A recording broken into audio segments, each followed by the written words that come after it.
Alors, bonjour Monsieur le Préfet. Bonjour mon cher frère. Merci de nous recevoir. Merci. Comment ça se passe l'installation ici? Je peux dire très bien, puisque la région des Savanes généralement et la préfecture de Thônes ne me sont pas donc étrangères, donc je me dis que je me suis bien installé. Est-ce que déjà les 100 jours, on peut dire qu'il y a des choses que vous aviez en tête, que vous avez pu mettre en œuvre, il y a des choses qui restent à faire. Est-ce que vous êtes satisfait dans l'ensemble? Bon, dans l'ensemble, on ne peut pas dire tout de suite que je suis satisfait. Il est bien vrai que nous avions quand même une petite expérience de gestion donc, des territoires. Et quand je suis arrivé, j'ai pu quand même me faire une idée de la préfecture de Thônes. Et sur certains points, je pense que ça peut aller par rapport à un certain nombre d'instructions que j'ai données à des acteurs majeurs. Les gens se sont appropriés et font le travail. Mais sur un autre plan, je ne suis pas encore satisfait. On a vu que vous avez discuté avec presque toutes les forces vives de la région. Et qu'est-ce que vous leur avez dit? Est-ce que le retour vous est favorable, vous êtes satisfait? Par exemple, j'ai rencontré les conseils municipaux. Je leur ai rappelé leur mission, puisque le chef de l'État, donc l'actuel président du conseil, s'il a bien voulu organiser les locales, c'était pour permettre à ce que l'administration soit plus proche des populations et surtout prendre en compte leurs problèmes cruciaux. Et j'ai pu échanger, j'ai fait l'état des lieux et je me dis que ça avance. Alors, lorsqu'on œuvre et qu'on vient par exemple de la région Thème-Côte-Collée, au regard de l'histoire humoristique de famille qui se trouve, est-ce que c'est déjà un avantage d'être dans la région de Savane comme préfet? Oui, en réalité, c'est un grand avantage parce que quand je reçois des gens, il est bien vrai, parfois ils viennent crisper, mais pour parfois leur faire changer d'humeur, il seulement que je dise qu'au-delà de tout, je suis le roi. Et tout de suite, la tension baisse. Donc, c'est un atout. Et eux aussi, parfois, quand ils veulent obtenir quelque chose de moi, ils trouvent que c'est difficile. Et c'est seulement de dire que de toute façon, je suis roi et qu'ils reconnaissent donc ma royauté. Et donc, tout de suite, on a l'impression qu'il faut quand même mettre de l'eau dans notre verre. Monsieur le préfet, est-ce que c'est difficile d'être préfet? La plupart du temps, les gens ne comprennent pas. Puis il y a beaucoup de charges, c'est compliqué. Peut-être certains viennent, ils vous rencontrent après le préfet de faire ici. Mais en réalité, que se passe-t-il quand on est préfet dans la tête? En réalité, c'est comme toutes les activités. Parfois, le maçon construit son bâtiment et les passants le critiquent. Donc, c'est de cette manière. Il y a des gens qui sont préfets dans l'esprit, mais dans la réalité, ils ne pourront rien faire. Donc, être préfet, c'est que chacun vous demande, vous sollicite.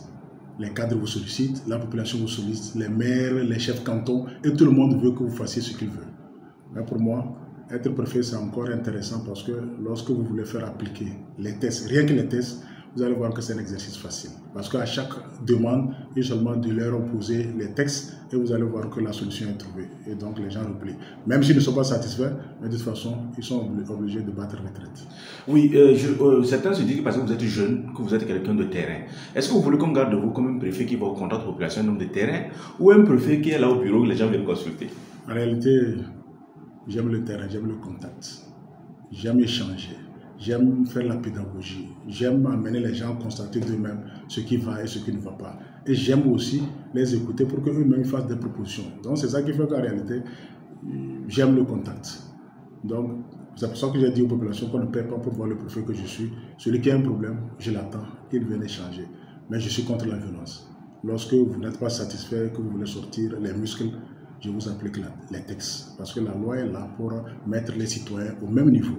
Et donc, c'est pour cette raison que je privilégie la pédagogie, discuter. Quelqu'un qui a un problème, même si c'est contre l'administration, qu'il vienne. Même si c'est contre moi-même le préfet, qu'il vienne courageusement me signifier que sur ce plan, il n'est pas d'accord avec moi. On va échanger. Et certainement que peut-être c'est lui qui a raison. Je vais me raviver.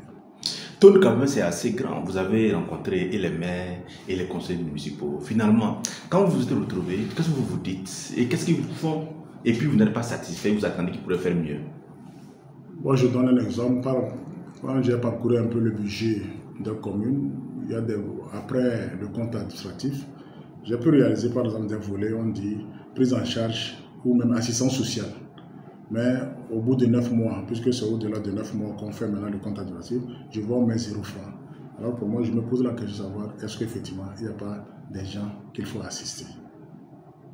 La réponse qu'on me dit que c'est des individus qui viennent, mais il n'y a pas des associations de mouvements. J'ai dit oui, mais en réalité, on peut faire une action en direction de ces mouvements parce que si le répertoire est connu, on n'est pas forcément obligé d'être dans son bureau attendre que quelqu'un vienne vous demander, mais on peut lui apporter une assistance. Je donne un exemple. On a une association des veuves. Les veuves, on sait dans quel état elles sont. Donc, une commune peut s'acheter un certain nombre de matériel pour aller offrir à ces gens-là, leur donner du réconfort. C'est ça aussi l'assistance sociale, c'est ça la solidarité. Ok. Monsieur le préfet, quand même, d'abord, la province de Tourne, c'est assez grande dans cette région. Il y a beaucoup de défis, surtout le défi de la gestion des déplacés internes et consorts. Et vous êtes arrivé comme ça, tombé dedans. Comment ça se gère alors à votre niveau? Bon, en réalité, pour moi, tout ce que je devais chercher à connaître, quels sont les textes qui, d'abord, sont indiqués dans l'état d'urgence sécuritaire.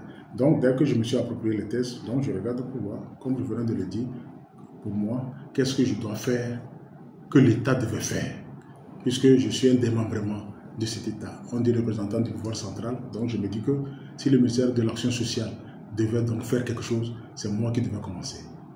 Soit les écouter, prendre les doléances et remonter, ou bien avoir des instructions de la hiérarchie et aller les mettre en œuvre. Donc pour moi, il fallait quand même aller vers les populations. C'est pour ça que je suis allé premièrement d'abord vers les mairies et ensuite vers les chefs cantons, parce qu'au fait, ils sont là pour gérer ces populations.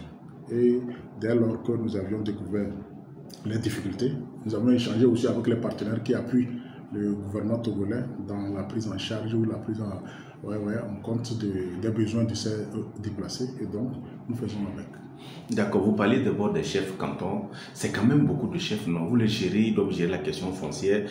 De temps en temps, peut-être il vous revient que bon, la question foncière a des complications. Comment vous gérez ça?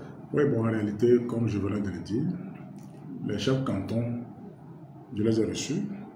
Dans un premier temps, je leur ai fait comprendre que c'est la loi qui crée le canton. Et c'est effectivement les textes qui créent et les villages et autres entités administratives. Mais force est de constater que la préfecture de Tourne a, je ne sais pas si je veux dire, un nombre pléthorique de villages, ce qui complique la tâche. Parce que plus il y a des responsabilités qui se multiplient, il y a également aussi des tensions, des velléités. Et c'est ça qui envenime la situation foncière. Parce que chaque chef village s'octroie une portion et s'érige en maître absolu sur cette portion.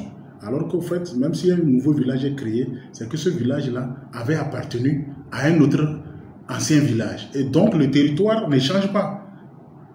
C'est le découpage qui change. Alors si le territoire ne change pas, pourquoi? Parce qu'on a créé un nouveau village, qu'on s'approprie un terrain parce qu'on en a besoin au détriment des vrais propriétaires. Et c'est ça qui crée les problèmes fonciers. Sinon, en réalité, il ne doit pas l'avoir. Parce que d'abord, on met un chef village qui quitte un canton pour un autre canton. Ça veut dire que déjà, en réalité, il devait quitter avec sa population, il ne quitte pas avec la terre.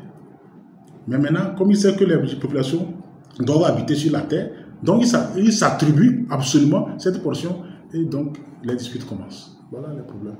Et moi, je leur ai dit que non. Si un village doit naître, c'est avec la vie et la participation du préfet que je suis. Mais ce n'est pas le contraire. Un chef canton ne crée pas village et on veut me présenter un chef village. Et c'est moi, donc représentant de l'association, qui crée le village et je prends l'exposition pour que la désignation soit faite. Ouais. Et autre défi, c'est quand même la question de l'eau. Vous êtes confronté à ça, beaucoup de villages, comment ça se gère? Bon, en fait, justement, comme je venais de le dire, d'abord on est dans un habitat dispersé. Et si on morcelle encore cet habitat, on en fait des villages. Vous voyez que chaque village voudra avoir un forage, par exemple. Ça va être un grand défi. Ça fait que quand vous écoutez le service de l'hydraulique, on va vous faire la situation et vous verrez qu'il y a même un taux record dans la desserte en eau, surtout la zone rurale. Mais par contre, quand vous arrivez dans cette zone rurale, les gens n'ont pas l'eau. Donc ça veut dire quoi? Ça veut dire qu'on a fait des forages qui en réalité, ça ne sert seulement qu'à 2 individus. Et les forages, ça veut dire que parfois sont éloignés les uns des autres.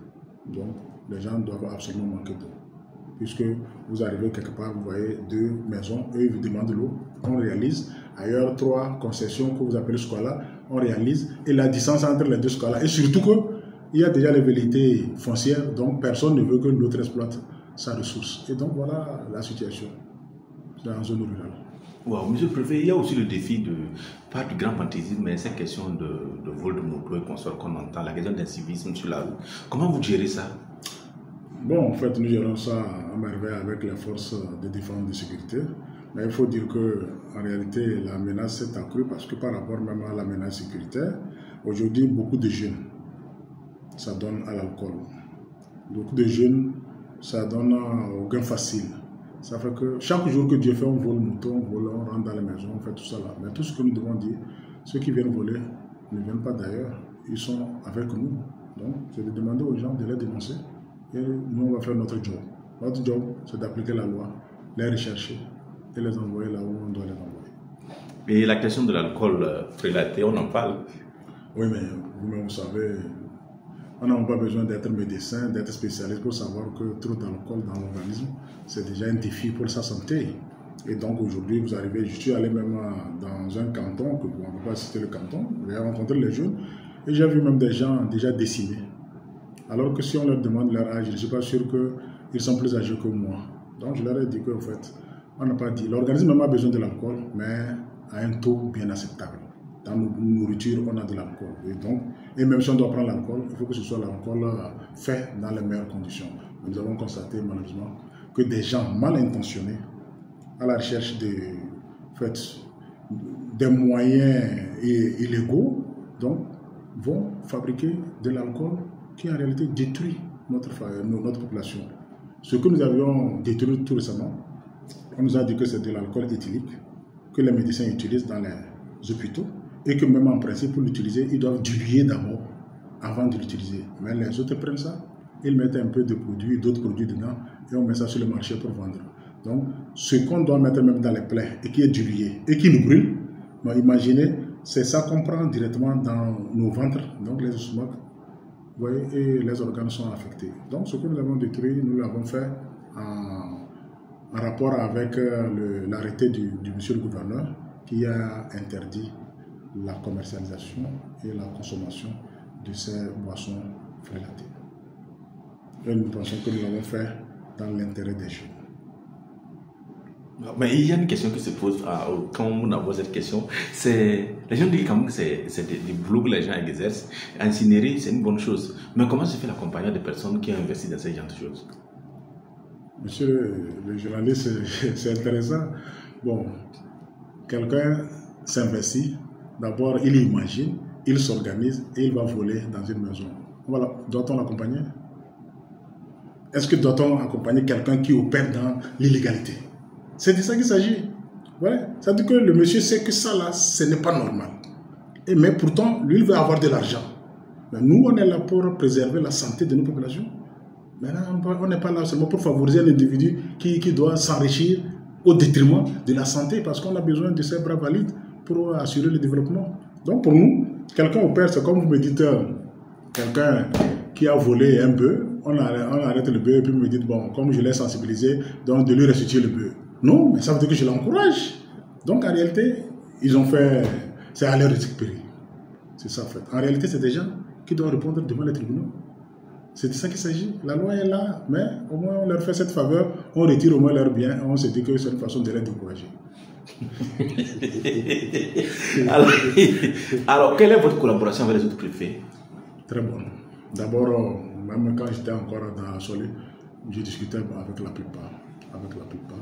Moi, j'ai la chance parce que ça fait longtemps que je suis dans la boîte. 26 ans, c'est beaucoup. Donc, ça fait que j'ai aussi ce réflexe-là de prendre mon téléphone, d'appeler un préfet, même s'il est dans un juste voir comment ça se passe là-bas. J'ai cette curiosité-là qui m'amène à être plus à l'aise avec les collègues préfets. Donc, quand je suis arrivé ici, avec tout le monde, 5 sur 5. Après les 100 jours, il y aura encore d'autres 100 jours. Comment est-ce que vous voulez qu'on vous évalue dans les prochains 100 jours? Sur quel chantier, par exemple? Non, pour moi, est-ce que je me mets dans cette proportion? Non, pour moi, je me dis que au bout d'un certain nombre de temps, les gens vont faire... C'est une question, puisque pour apprécier quelqu'un, c'est de faire une comparaison par rapport à ce qu'on a connu et ce qu'on est en train de vivre. Et certainement aussi, la meilleure façon même de m'apprécier, c'est le jour où je ne serai pas là. C'est-à-dire que c'est en ce moment que les gens vont se rendre compte en comparant ce qu'ils ont vécu avant moi, avec moi, et ce qu'ils vont commencer par vivre après moi. Donc c'est ça. Mais comme je l'ai dit, moi j'ai des défis, parce que pour moi, quand je donne l'exemple, je prends l'exemple plutôt de la cohésion sociale. On en parle souvent, Mais force est de constater, quand je suis arrivé, j'ai vu que les organisations de la société civile, qui chaque jour font des animations dans les villages pour sensibiliser ces populations, mais quand vous les prenez, elles-mêmes, là, à leur sein, il n'y a pas de cohésion sociale. Les gens sont à la recherche du leadership. Mais quand on cherche un leadership, ça veut dire qu'on doit combattre les autres. C'est de ça qu'il s'agit. Parce que quand on est dans un esprit de compétition, ça veut dire qu'à tout moment, on pense que tout doit se résumer à soi. Et c'est là où moi je trouve qu'il ne faut pas qu'on ait double langage. Quand on est engagé dans quelque chose, il faut le montrer. Et le montrer, c'est d'être le modèle. Donc, ouais, je donne aussi un exemple. Quand je suis arrivé, les femmes devaient organiser le 8 mars. Et à cette occasion, j'ai dit aux gens que l'année prochaine, ce ne serait pas l'organisation à laquelle j'étais invité. Parce que pour moi, je connaissais Dapaon, je connaissais Thône, je connaissais la région de Savanes. Et quand on parle de ce genre d'organisation, c'est une forte mobilisation. Mais je suis arrivé, chacun veut organiser ça dans son coin. Et quand j'ai parlé, j'ai dit que l'année prochaine, ce ne serait pas comme ça. Bon, ceux qui ont juste un esprit court, ils ont dit, mais de quel droit je le dis? Parce que je suis venu, je ne pose pas la question de savoir qu'est-ce qui s'est passé, les gens ne sont plus comme ça, non. Moi, je suis un observateur, j'ai observé, et quand je leur ai dit que ça ne doit pas être comme ça, donc ils doivent comprendre que dans l'intervalle là, il y a des actions qu'on doit mener pour que les gens qui étaient ensemble puissent se retrouver ensemble. Et pour moi, même pour un citoyen lambda, il sait que si les gens sont ensemble et qu'à un moment donné ils sont séparés, c'est qu'il y a eu un problème. Donc on n'a pas besoin de charlater pour savoir que c'est quelque chose qui les a divisés. Mais ceux-là, est-ce que c'est plus fort que notre pays? Est-ce que c'est plus fort, ce qui nous divise là? Est-ce que ça dépasse que le développement que nous recherchons pour notre pays, notre ville, notre préfecture? Moi je dis non, c'est notre ego. Nous sommes en train de nourrir notre ego et moi je ne suis pas là pour nourrir les égos de qui que ce soit. Pour moi, on doit avoir un mouvement d'ensemble. C'est quand on a un mouvement d'ensemble qu'on peut effectivement aboutir à quelque chose. On dit cohésion sociale, on dit solidarité, mais chacun mange, chacun ferme hermétiquement sa porte, l'autre ne vient pas, voilà, même ne serait-ce que le saluer. Où est la solidarité alors? Alors que nous vivons dans une situation qui nous recommande ces vertus. Donc voilà, pour moi, on me validera quand il ne sera pas là. Vous êtes en tenue traditionnelle et on parle aussi de consommation local. Qu'est-ce que vous comptez faire pour les pagnes tissées de la région de Savanes? D'abord, je vous remercie. Je suis originaire d'une préfecture où on porte les pagnes traditionnelles. J'ai travaillé aussi dans une préfecture où même c'est monnaie courante. Et moi, j'ai pris plaisir parce que je me sens à l'aise. Et donc, pour moi, là-bas même, j'ai donné déjà l'exemple. J'ai dit, lors des baptêmes, des mariages, les gens vont acheter des bassins et ils font des uniformes. Pourquoi ne pas aller donc acheter les pagnes traditionnelles et faire la promotion de ces pagnes et en même temps créer un marché pour les tisserands? Mais pourtant, on se sent plus à l'aise dans les bassins, les pagnes importés, tout ça là. Voilà des réflexions, puisque là-bas, on a même permis aux tisserands d'avoir des ateliers, magasins où ils vendent ces produits. Et les gens viennent en acheter. Donc, on va discuter avec les acteurs et surtout les populations pour les sensibiliser à cela. C'est-à-dire qu'on ne peut pas chaque jour. Ici, nous avons nos producteurs agricoles. Les gens produisent du riz, qui sont du fait du riz qui est de bonne qualité. Mais malheureusement, on veut toujours aller dans les boutiques acheter du riz qui coûte 200, 300 000 et puis à un moment donné, on pense qu'on s'est bien nourri, mais c'est faux. Voilà, donc pour moi, c'est de discuter avec les acteurs, les conscientiser pour que les gens comprennent que consommer local, ce n'est pas dans l'esprit, ce n'est pas un décret, ce n'est pas une décision ministérielle, mais c'est dans le quotidien. Et les gens doivent le faire. Et moi, je suis à l'aise dans ça. Et votre préfecture est ouverte sur le Ghana. Alors qu'on parle du concept de Galamsey, les orpailleurs togolais qui se retrouvent du côté du Ghana, comment vous comptez gérer avec tout ce que ça crée? Oui, mais non, en fait, il est bien vrai, comme je venais de dire, il y a des jeunes aujourd'hui qui sont à la recherche rapide de fortune. Et donc, parfois, les gens abandonnent même les centres de formation, les établissements scolaires pour aller, soi-disant, aller à l'aventure, à la recherche de biens. Et surtout dans nos communautés, il seulement que quelqu'un revienne avec juste une moto ou une voiture, on pense que donc il est mieux là-bas. Mais ceux qui sont en contact se rendent compte que ce n'est pas facile. Et donc, pour moi, que ce soit au Togo ou au Ghana, on doit commencer par réfléchir. Il est bien vrai, les problèmes d'emploi se posent partout. Mais réfléchir pour voir comment réorienter les jeunes pour qu'au moins il y ait un emploi décent pour ces jeunes-là. Parce qu'au fait, il y a des gens qui sont déjà arrivés là-bas, ils ne peuvent plus revenir. Ils sont obligés de ramener quelque chose. Donc, ils sont obligés de faire face à la dureté de la vie là-bas. Donc, pour moi, je me dis qu'il faut travailler. Hier même, j'ai rencontré un représentant des jeunes et je lui ai dit qu'en fait, il va falloir quand même que nous revoyions la manière dont nous discutons et quelles sont les opportunités qu'aujourd'hui on peut exploiter, soit avec les communes, avec même le conseil régional. C'est des thématiques sur lesquelles il faut toujours revenir. Et vous, en tant que journaliste, vous devez nous alerter aussi, parce qu'en fait, le plus souvent, ces jeunes-là restent dans leur coin, mais ne s'expriment pas. Ils s'expriment seulement que par la violence. On dit on n'est pas satisfait, et un matin on dit que vous êtes dans la rue. Très souvent, quand on fait une manifestation de rue, les problèmes, les solutions auxquelles on trouve, en fait, les solutions qu'on propose plutôt pour les problèmes, ne sont pas forcément de bonnes solutions. Parce qu'il faut d'abord calmer les gens, les ramener. Mais quand on calme après, ces jeunes-là même ne créent pas de cadre de consultation. Donc pour moi, je préfère que quand des jeunes ont des problèmes, qu'ils viennent vers nous, avec des propositions. Parce que je ne suis pas médecin pour toutes les maladies. Donc si on vient maintenant, on me fait toute une liste des problèmes sans proposition, qu'est-ce que je dois faire? Parce que les jeunes aussi doivent dire que nous avons tel problème, mais voilà la solution que nous souhaitons si d'aventure il y a les possibilités. Bon, voilà comment nous devons discuter. Et c'est ça qui va assurer la paix pour tout le monde. Est-ce que vous êtes un parfait heureux? Très. Moi, je suis très heureux parce que pour moi, comme je l'ai dit, je suis là il y a longtemps, je connais les tests. Le bien bravo, quelqu'un peut vouloir me piétiner, mais je sais de quelle manière je rebondis. Parce que pour moi, il faut l'amener la personne à constater que c'est lui qui n'est pas dans le bon droit. C'est pour ça que pour moi, tout débat repose sur les tests. C'est-à-dire que j'ai mon ego, mais je mets mon ego en bas et je me dis que la République, elle dépasse nous tous. Donc moi, je suis heureux parce que je suis avec des gens avec lesquels je partage un certain nombre de convictions et je me dis qu'on doit avancer, quels que soient les problèmes. C'est pour ça que j'aime toujours l'adage ou le slogan des bureaux qui disent que quand avancer devient dur, seuls les durs avancent. Et moi, j'aime être parmi les durs qui doivent continuer par avancer. Parce que j'ai la conviction que demain sera mieux qu'aujourd'hui.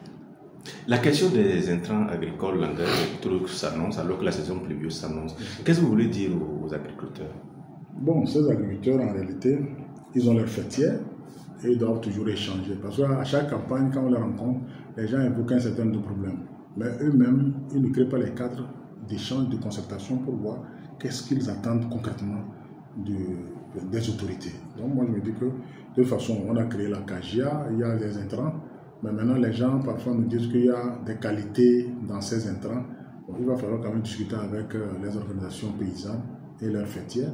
Et moi je me dis qu'on trouvera une solution. De toute façon, le gouvernement joue sa partition, celle de faire en sorte qu'il y ait un stock important. Maintenant, comment l'utiliser? C'est de ça qu'il s'agit.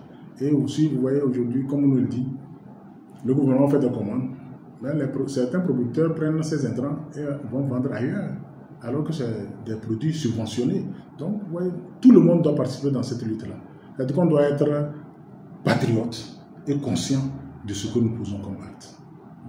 Et qu'est-ce que vous avez envie de dire aux éleveurs, surtout pour éviter des conflits chaque saison? Oui, j'ai reçu aussi des éleveurs. Dans le cas des éleveurs qui quittent la préfecture de Tonne pour peut-être d'autres préfectures environnantes. Donc moi, je me dis que les gens m'ont raconté leur habitude, mais moi, je me dis que la meilleure façon, c'est de s'assurer que lorsque je donne une autorisation à quelqu'un pour aller dans une préfecture, que là-bas, on doit l'accepter. Donc j'ai écrit au préfet de destination pour qu'ils me donnent leur avis sur les lieux sollicités par ces éleveurs. Certains m'ont donné des avis favorables, d'autres défavorables. Donc là où c'est favorable, je les envoie. Parce que si j'envoie quelqu'un dans une zone défavorable, vous voyez déjà, demain, c'est que nous serons appelés à aller gérer un conflit. Alors que nous n'allons pas aider ni les producteurs, ni les éleveurs en les envoyant dans des situations conflictuelles. Donc pour moi, on doit revoir aussi notre façon de faire l'élevage. Parce qu'à supposer que nous tous, nous sommes en train de se dire que nous voulons que notre pays se modernise. Imaginez que demain, on trace de bonnes routes, on a toutes les infrastructures et finalement il n'y a plus d'espace de pâturage. Est-ce qu'on va dire qu'on ne va pas manger la viande? C'est ça. Donc on doit créer des parcs. Les gens ont acheté des terrains qui sont là, inexploités, et donc autant les aménager et en faire des parcs. Et lorsqu'il y a ces parcs-là, l'avantage c'est quoi? Un producteur qui récolte son coton. Les cotonniers là peuvent être utilisés s'il y a une mini-entreprise, on les broie, ça devient du fourrage qu'on peut vendre maintenant à ses éleveurs. Donc lui aussi, malgré qu'il a déjà récolté le coton, ça veut dire que les tiges du coton, là, donc le cotonnier, ça veut dire qu'il peut même vivre de ça aussi. C'est la même chose pour ceux qui cultivent le petit miel et que sais-je encore. Mais Quand il n'y a pas ce genre d'élevage, vous allez voir que les gens se disent, ah, comme on a déjà récolté, je vais aller dans le champ. Mais dans le champ de qui? Qui a produit, qui a laissé ces tiges-là et que vous venez exploiter. Donc, c'est que le producteur peut vendre même jusqu'aux tiges de petits miels ou que sais-je encore. Donc, voilà pour moi, on doit changer nos méthodes d'élevage. Et les éleveurs doivent comprendre ça comme ça. Plus, ils vont gagner parce qu'en réalité, si les bœufs sont bien nourris ou le bétail est bien nourri, ça veut dire qu'en ce moment, le prix va changer. Et si le producteur, ou du moins la population, a un pouvoir d'achat élevé par rapport à ce qu'il récolte, mais en contrepartie, eux aussi peuvent aller acheter facilement le kilo de viande pour pouvoir se nourrir. Donc vous voyez que c'est un cercle et il faut que chacun tire le meilleur profit dedans. Donc voilà de ça qu'il s'agit. Merci, monsieur le préfet. Vous avez l'opportunité de vous adresser à vos citoyens. C'est ça. Qu'est-ce que vous avez sur le cœur que vous voulez leur dire? Non, ce que je voulais dire aux citoyens, d'abord, dans un environnement comme tel, c'est qu'on doit absolument l'assainir. On n'a même pas besoin que le gouvernement décrète une journée ville propre pour que nous mettons notre ville dans une situation de salubrité impeccable.